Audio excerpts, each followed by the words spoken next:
India Legal presents Courts Roundup.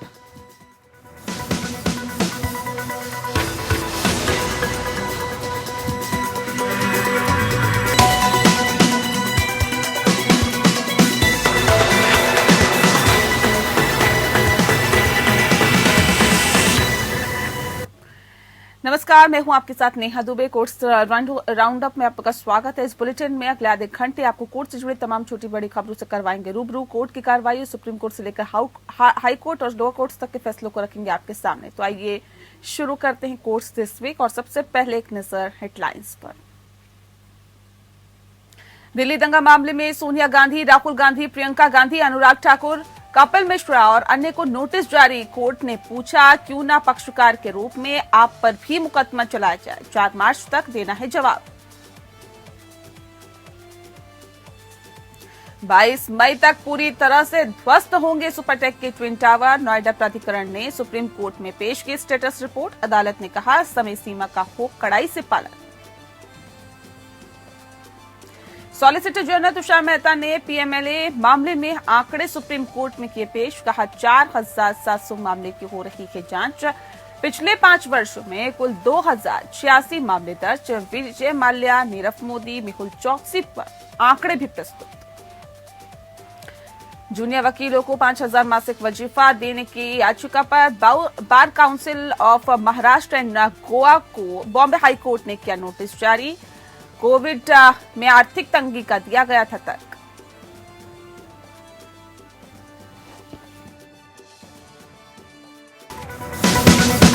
India Legal presents Courts Roundup.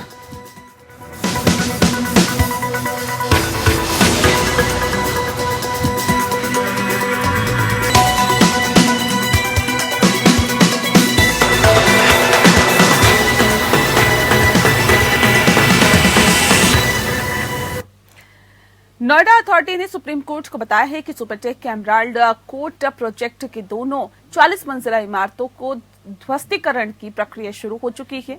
इनको 22 मई तक गिरा दिया जाएगा। सुप्रीम कोर्ट ने सुपरटेक के दोनों टावर को अवैध करार दिया था। इंजीनियर्स का दावा है कि कंट्रोल ब्लास्ट से टावर टूटेंगे। इसके बाद मलबा भी तय की गई जगह पर ही गिरेगा। हर संभव कोशिश की जाएगी कि किसी भी तरह मलबा एमराल्ड कोर्ट सोसाइटी के टावर नंबर 1 की तरफ न गिर पाए। 100 मीटर की ऊंचाई तक गुबार उठेगा। इमारत को ध्वस्त तो 10 सेकंड में ही कर दिया जाएगा। इसका मलबा 60 फीट चौड़ी सड़क पर गिरेगा। दरअसल कोर्ट ने कहा था कि 22 अगस्त तक मलबा हटा दिया जाएगा। वहीं याचिकाकर्ता ने कहा है कि फ्लैट की राशि वापस की गई, लेकिन लोन को लेकर कुछ नहीं किया गया।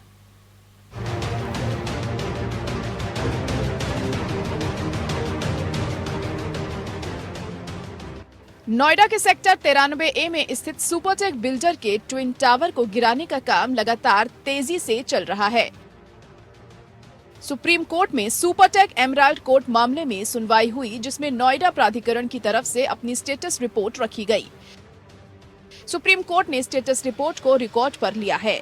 ट्विन टावर मामले में नोएडा अथॉरिटी ने सुप्रीम कोर्ट को बताया कि टावर ढहाने का काम शुरू हो गया है। नोएडा प्राधिकरण ने सुप्रीम कोर्ट को बताया कि दोनों टावर 22 मई तक ध्वस्त कर दिए जाएंगे। 22 अगस्त तक मलबा हटा दिया जाएगा। बताया गया कि सभी हितधारकों की बैठक 9 फरवरी को हुई थी। सुप्रीम कोर्ट ने कहा कि नोएडा प्राधिकरण के हलफनामे में दी गई समय सीमा का कड़ाई से पालन हो। सर्वोच्च अदालत सुपरटेक एमराल्ड ट्विन टावर के ध्वस्त करने के मामले में 17 मई को अगली सुनवाई करेगा। वहीं याचिकाकर्ता से कहा गया कि फ्लैट की राशि वापस की गई, लेकिन लोन को लेकर कुछ नहीं किया गया। ईएमआई अभी भी जारी है। दोनों ट्विन टावर को गिराने के लिए 10 इंजीनियर अलग अलग तारीख को साइट पर निरीक्षण करने के लिए आएंगे। 26 फरवरी को 2 इंजीनियर साइट पर निरीक्षण करने के लिए आए। इंजीनियर्स के मुताबिक ट्विन टावर में विस्फोटक लगाया जाएगा और इसकी रिपोर्ट तैयार की जाएगी। जानकारी के अनुसार दोनों टावर में करीब 3000 जगह पर विस्फोटक लगाया जाएगा। सुपरटेक बिल्डर के ट्विन टावर को एडिफिस कंपनी के द्वारा गिराया जाएगा। कंपनी के द्वारा सभी विभाग से एनओसी लेने के बाद अपने काम में तेजी लाते हुए 300 से ज्यादा इंजीनियर और मजदूर साइट पर सुबह 9 बजे से शाम 6 बजे तक काम कर रहे हैं। शनिवार को साइट पर साउथ अफ्रीका के 2 इंजीनियर निरीक्षण करने के लिए पहुंचे थे। इंजीनियर के द्वारा आसपास के 15 टावर का भी निरीक्षण किया गया, जिससे विस्फोट के दौरान टावरों को कैसे सुरक्षित रखा जाए, इसको लेकर भी रिपोर्ट तैयार करने की बात कही गई थी। सुप्रीम कोर्ट ने 7 फरवरी को ट्विन टावर को गिराने के मामले में सुनवाई करते हुए तेजी लाने के निर्देश दिए थे। कोर्ट ने 3 हफ्ते में स्टेटस रिपोर्ट तैयार करने के निर्देश दिए थे, जिसके बाद 9 फरवरी को नोएडा प्राधिकरण की सीईओ रितु महेश्वरी ने 10 विभागों के साथ बैठकर 20 फरवरी से 22 मई के बीच टावर को गिराने का निर्णय लिया था। वहीं टावरों को गिराने में कितना खर्चा आएगा, इस पर भी बातचीत की गई थी, जिसमें टावर तोड़ने के बाद 22 अगस्त तक मलबा हटाने का काम होगा। आपको बता दें कि लगभग 17 करोड़ 50 लाख की लागत से दोनों टावर ध्वस्त किए जाएंगे। Bureau report.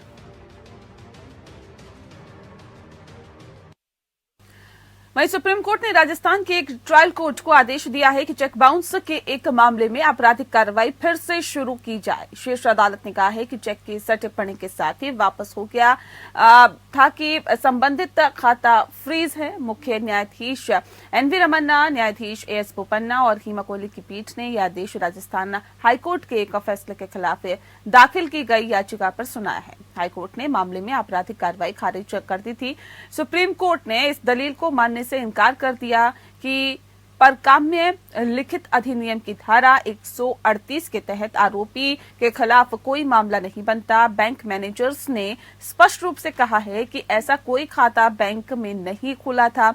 पीठ ने कहा कि हैरत की बात है कि एक और बैंक मैनेजर्स ने गवाही दी कि ऐसा कोई खाता बैंक में नहीं खुला। वहीं दूसरी ओर प्रतिवादी की ओर से अपीलकर्ता के पक्ष में आहरित चेक को खाता फ्रीज की टिप्पणी के साथ लौटा दिया गया था।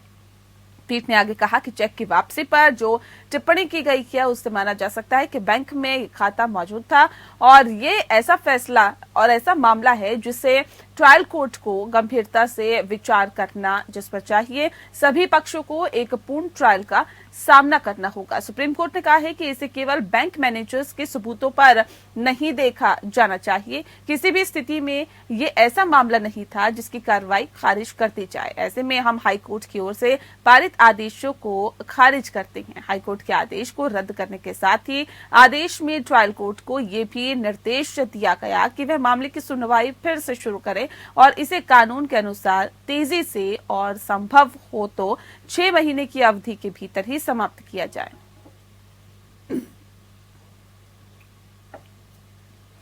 सॉलिसिटर जनरल तुषार मेहता ने 23 फरवरी को मनी लॉन्ड्रिंग रोकथाम अधिनियम या पीएमएलए के प्रावधानों को चुनौती देने वाली याचिकाओं के एक बेंच में सुप्रीम कोर्ट के समक्ष अपनी प्रस्तुतियां दी है। जस्टिस एएम खानविलकर, दिनेश माहेश्वरी और सीटी रविकुमार के 3 न्यायाधीशों की बेंच के समक्ष अपनी दलीलों में केंद्र सरकार के दूसरे सबसे वरिष्ठ कानून अधिकारी ने अधिनियम और अधिनियम के तहत मामलों पर कई आंकड़े दिए हैं। उनके सबमिशन के अनुसार ही वर्तमान में प्रवर्तन निदेशालय द्वारा 4700 मामले की जांच की जा रही है।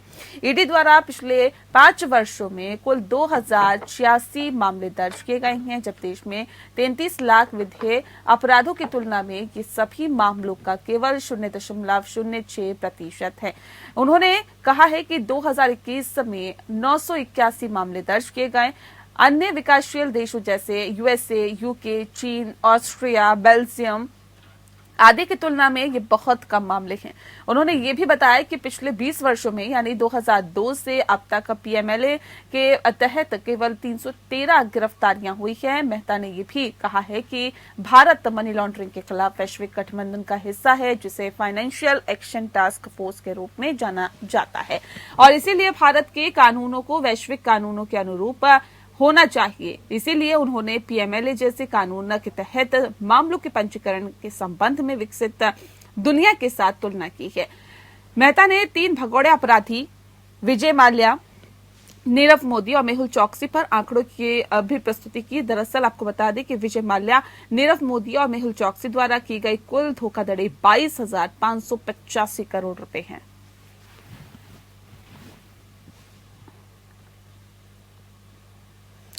फरवरी 2020 में पूर्वोत्तर दिल्ली में हुए दंगों के मामले में हाईकोर्ट ने कहा है कि हेट स्पीच को लेकर जिन नेताओं और अन्य के खिलाफ मुकदमे दर्ज किए गए हैं उन्हें भी मामले के पक्षकार बनाया जाए। कोर्ट ने कहा कि जिन पर दंगा भड़काने का आरोप है उन्हें पार्टी बनाया जाए। जस्टिस सिद्धार्थ मृदुल और अनूप जिम्बानी की बेंच ने कहा है कि कई ऐसे लोग जिन पर कार्रवाई की मांग की है उन्हें इस मामले में पक्षकार नहीं बनाया गया। कोर्ट याचिकाकर्ताओं के वकील को समय देते हुए ये टिप्पणी की और इन नेताओं को भी नोटिस जारी किया गया है। ये आपको बता दें। साथ ही साथ इनमें सोनिया गांधी, राहुल गांधी, प्रियंका गांधी, अनुराग ठाकुर, कपिल मिश्रा, परवेज वर्मा और अन्य का नाम शुमार है।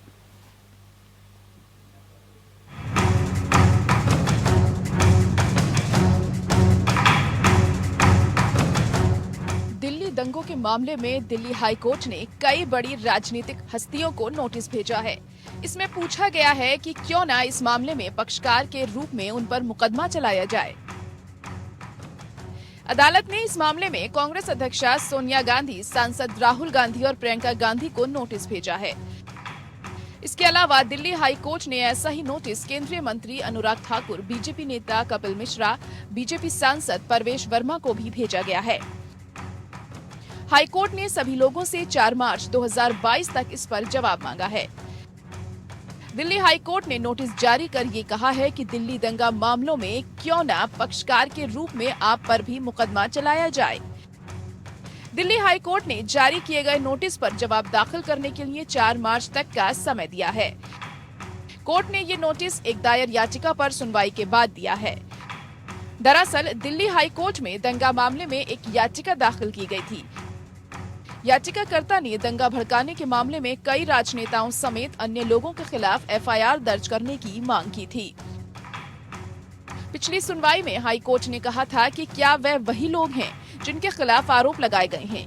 क्या वही लोग इस मामले में पक्षकार हैं? क्या हम वास्तव में उनकी बात सुने बिना उन्हें गिरफ्तार करने की आपकी याचिका पर आगे बढ़ सकते हैं? जस्टिस सिद्धार्थ मृदुल और अनूप कुमार मेहंदीरत्ता की बेंच ने 2020 में हुए दंगे से संबंधित याचिकाओं पर सुनवाई करते हुए याचिका में जिन लोगों के खिलाफ कार्रवाई की मांग की थी उन्हें नोटिस भेजा है। इसमें से एक याचिका शेख मुश्तबा फारूक ने दायर की है। इसमें उन्होंने मांग की है कि बीजेपी नेता अनुराग ठाकुर, कपिल मिश्रा, परवेश वर्मा और अभय वर्मा पर हेट स्पीच के लिए एफआईआर दर्ज की जाए। लॉयर्स वॉइस द्वारा दायर एक अन्य याचिका में कांग्रेस नेता सोनिया गांधी, राहुल गांधी और प्रियंका वाड्रा समेत दिल्ली के डिप्टी सीएम मनीष सिसोदिया, आप नेता अमानतुल्लाह खान, एआईएमआईएम के नेता अकबरुद्दीन ओवैसी और अन्य पर हेट स्पीच के तहत एफआईआर दर्ज करने का अनुरोध किया गया है। नॉर्थ ईस्ट दिल्ली में हुए दंगों को 2 साल बीत चुके हैं। नॉर्थ ईस्ट दिल्ली में साल 2020 में 23 फरवरी से 26 फरवरी तक दंगे हुए थे। इस दौरान 53 लोगों की मौत हुई थी। इन दंगों में 581 लोग घायल हुए थे। 24 और 25 फरवरी को नॉर्थ ईस्ट दिल्ली में दंगाइयों ने जमकर उत्पात मचाया था। इन दंगों के मामलों में कुल 755 एफआईआर दर्ज की गई थी। इनमें से कुछ मामलों पर हाई कोर्ट, कड़कड़डूमा कोर्ट में सुनवाई भी हो रही है। कुछ आरोपियों को कोर्ट से जमानत भी मिल गई है। Bureau report. दिल्ली हाईकोर्ट ने यशराज फिल्म्स का आने वाली मूवी पृथ्वीराज के नाम में बदलाव करने वाली याचिका को खारिज कर दिया है। इस फिल्म में अक्षय कुमार लीड रोल में हैं। Justice TN. पटेल और जस्टिस नीना बंसल कृष्णा ने याचिका को वापस लेने की अनुमति दी। दरअसल याचिका में सुझाव दिया गया था कि फिल्म का नाम महान शासक पृथ्वीराज चौहान होना चाहिए था। याचिकाकर्ता राष्ट्रीय प्रवासी परिषद के वकील ने कहा कि योद्धा पृथ्वीराज चौहान का नाम बिना सम्मान के लेना सिनेमेटोग्राफ एक्ट के खिलाफ है और ऐसे में पीआईएल में ये तर्क दिया गया था कि प्रतिवादी पृथ्वीराज को साधारण सी उपाधि देकर महान सम्राट की गरिमा और सम्मान को कम कर रहे हैं। इस प्रकार फिल्म के शीर्षक को बदलने और मूवी में कुछ सम्मानजनक उपसर्गों को शामिल करने के लिए दिशा निर्देश देने की मांग की गई थी। इस पर मुख्य न्यायाधीश डी.एन. पटेल और न्यायमूर्ति नीना बंसल कृष्णा की पीठ ने याचिका पर विचार करने से इनकार किया तो वकील ने याचिका वापस लेने की अनुमति मांगी। इस पर पीठ ने अपने फैसले में कहा कि तदनुसार मामले को वापस लेते हुए निपटान किया जाता है। आने वाली फिल्म पृथ्वीराज चौहान के ऊपर बनी है। मूवी पृथ्वीराज चौहान के नेतृत्व में लड़े गए तराइन के युद्ध पर बनी हुई है। फिल्म सिनेमा हॉलों में 10 जून को रिलीज होने जा रही है। बॉम्बे हाईकोर्ट ने जूनियर वकीलों के लिए वजीफा मांगने वाली एक जनहित याचिका पर bar council of Maharashtra and Goa को नोटिस जारी किया है। बॉम्बे हाईकोर्ट के चीफ जस्टिस दीपांकर दत्ता और जस्टिस MS कर्णिक की खंडपीठ ने bar council of Maharashtra and Goa और advocates welfare and trust committee और महाराष्ट्र राज्य से 14 मार्च तक जवाब मांगा है। युवा वकीलों अजीत देशपांडे, अक्षय देसाई और अन्य द्वारा दायर याचिका में प्रति माह 5,000 वजीफे के लिए प्रार्थना की गई है। साथ ही साथ आपको बता दें कि जनहित याचिका अधिवक्ता आसिम सरोदे, अजिंक्य उड़ाने, स्मिता सिंघलकर, मदन कुरहे और टोनाल्ड टोनपे के माध्यम से दायर की गई है। याचिका में कहा गया है कि कनिष्ठ वकील कोविड-19 महामारी और उनके साथ लगे लॉकडाउन से आर्थिक रूप से बुरी तरह से प्रभावित हुए हैं। नए वकीलों को अपने शुरुआती वर्षों के अभ्यास में कई कठिनाइयों का सामना करना पड़ता है। उपरोक्त के मैनेजर याचिका में प्रार्थना की गई है कि बार काउंसिल और राज्य सरकार राज्य भर के सभी कनिष्ठ वकीलों को सहायता प्रदान करे। याचिका में कहा गया है कि दिल्ली, तमिलनाडु, केरल, झारखंड और आंध्र प्रदेश सहित देश भर के विभिन्न उच्च न्यायालयों ने पहले ही संबंधित अधिकारियों को कनिष्ठ वकीलों को मौद्रिक सहायता प्रदान करने का निर्देश दिया है। अधिवक्ता सरोदे ने तर्क दिया है कि बार काउंसिल के पास पर्याप्त धन उपलब्ध है और इसका उपयोग युवा वकीलों के लिए वजीफा जैसे उचित उद्देश्य के लिए किया जाना चाहिए और मामले की फिर से सुनवाई 14 मार्च को होगी। केरल हाईकोर्ट ने फैसला सुनाया है कि जब अनुसूचित जाति और अनुसूचित जनजाति अत्याचार निवारण अधिनियम के तहत अपराधों की स्वीकार मुकदमे की कार्रवाई की वीडियो रिकॉर्ड करने का अनुरोध करती है तो अदालत इसे ठुकरा नहीं सकती, भले ही यौन अपराध शामिल हो। न्यायमूर्ति कौसर एडप्पागथ ने उल्लेख किया कि अधिनियम की धारा 15A-10 जो सभी कार्रवाई की वीडियो रिकॉर्डिंग की अनुमति देती है, CRPC की धारा 327(2) जो यौन अपराधों से जुड़े मामलों के अनुरूप है, जो इन कैमरा ट्रायल का प्रावधान करती है, क्योंकि दोनों को पीड़ित के हितों की रक्षा के लिए अधिनियमित किया गया है। न्यायाधीश ने यह भी कहा कि आदेश सर्वोच्च न्यायालय के निर्देश की भावना के खिलाफ है। न्यायपालिका को प्रौद्योगिकी के उभरते रुझानों के साथ तालमेल रखना चाहिए। अभियोजन पक्ष ने सत्र न्यायालय के समक्ष अनुसूचित जाति अनुसूचित जनजाति अधिनियम के तहत एक मामले में सुनवाई की। रिकॉर्डिंग की वीडियो और रिकॉर्डिंग करने का अनुरोध किया था। केस जब उच्च न्यायालय में गया तब अभियोजन के अतिरिक्त महानिदेशक ने प्रस्तुत किया कि अधिनियम की धारा 15A-10 के अनुसार यदि पीड़ित या अभियोजन पक्ष द्वारा अदालत की कार्रवाई को वीडियो रिकॉर्ड करने की प्रार्थना के साथ याचिका दायर की जाती है तो अदालत इसकी अनुमति देने के लिए बाध्य है। इसके अलावा यौन अपराधों का ट्रायल इन कैमरा ट्रायल का उद्देश्य पीड़ित की गुमनामी की रक्षा करना है, जबकि SC/ST अधिनियम की धारा 15A-10 का उद्देश्य भी पीड़ित के हितों की रक्षा करना है। इस प्रकार ये माना गया है कि यदि कोई पीड़ित धारा 15A-10 के तहत SC/ST अधिनियम के तहत अपराधों से संबंधित अदालती कार्रवाई की वीडियो रिकॉर्डिंग का अनुरोध करता है तो इसे इस आधार पर ठुकराया नहीं जा सकता कि उसके खिलाफ आरोपित अपराध CRPC की धारा 327(2) के तहत आरोपी यौन अपराधों में शामिल है।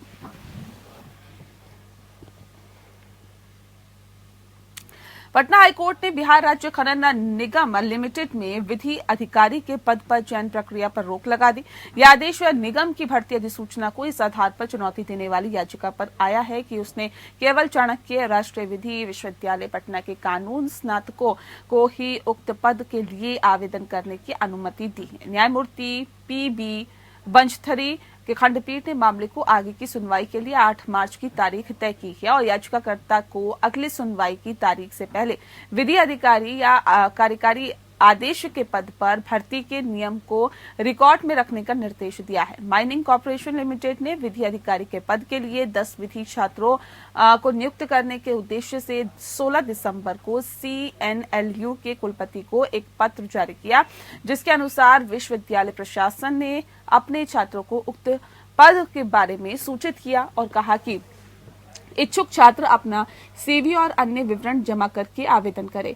इसके बाद दिल्ली विश्वविद्यालय के लॉ केंद्र एक विधि संकाय के लॉ स्नातक सौरभ नारायण ने इस प्रस्ताव के खिलाफ निगम के सीईओ को एक अभ्यावेदन भेजा। हालांकि इस पर कोई कार्रवाई नहीं की गई और इसीलिए नारायण ने अधिवक्ता विशाल कुमार सिंह के माध्यम से अपनी रिट याचिका के साथ उच्च न्यायालय का रुख भी किया। आपको बता दें कि जिस तरह से पूरा मामला सामने आया, अदालत के समक्ष याचिका में दावा किया गया कि देश के सबसे प्रतिष्ठित विश्वविद्यालय में से एक स्नातक होने के बाद भी वह बिहार राज्य खनन निगम में एक कानून अधिकारी के रूप में नौकरी के लिए आवेदन नहीं कर सकता है, जो भारत के संविधान के अनुच्छेद 14 के तहत निहित समानता के अधिकार का पूर्ण उल्लंघन है। ये दावा करते हुए कि बिहार राज्य खनन निगम बिहार सरकार द्वारा नियुक्ति की अधिसूचना के लिए उचित प्रक्रिया का पालन नहीं किया गया और ये दावा करते हुए कि ये पक्षपाती है। याचिकाकर्ता ने चयन प्रक्रिया को चुनौती दी है क्योंकि एक विशिष्ट विश्वविद्यालय को इसका लाभ दिया गया। याचिका में प्रार्थना की गई प्रस्ताव पत्र को तत्काल निरस्त करने का आदेश नहीं बल्कि निर्देश दिया गया।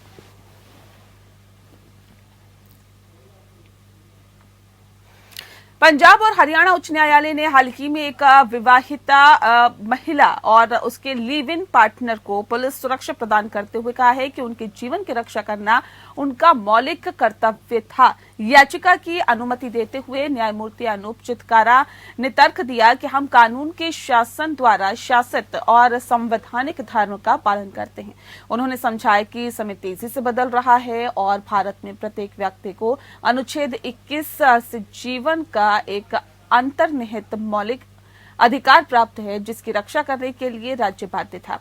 कोर्ट ने आदेश में दर्ज किया कि हम कानून के शासन द्वारा शासित है और संवैधानिक धर्म का पालन करते हैं। सदा विकसित समाज में इसके साथ कानून का विकास समय रूढ़िवादी समाज के उपदेशों से परिप्रेक्ष्य को स्थानांतरित करने का है, जो धर्मों द्वारा समर्थित नैतिकता के मजबूत तारों से बंधे हैं, जो किसी व्यक्ति के जीवन को सबसे ऊपर रखते हैं। मामला तब सामने आया जब एक लिव इन जोड़े, एक विवाहित महिला और एक पुरुष जिसकी कंपनी उसने स्वेच्छा से पसंद की थी, उसने दावा किया कि उन्हें परिवार से धमकियों का सामना करना पड़ रहा था। एकल न्यायाधीश की राय थी कि यदि उनके जीवन के लिए खतरे की आशंका सही थी तो इससे याचिकाकर्ताओं को एक अपरिवर्तनीय नुकसान हो सकता है। अदालत ने भी स्पष्ट किया कि वह महिला की शादी की वैधता या याचिकाकर्ता के साथ रहने के उसके फैसले पर फैसला नहीं कर रही थी, बल्कि उनके जीवन की रक्षा करने के अपने मौलिक कर्तव्य का पालन कर रही थी।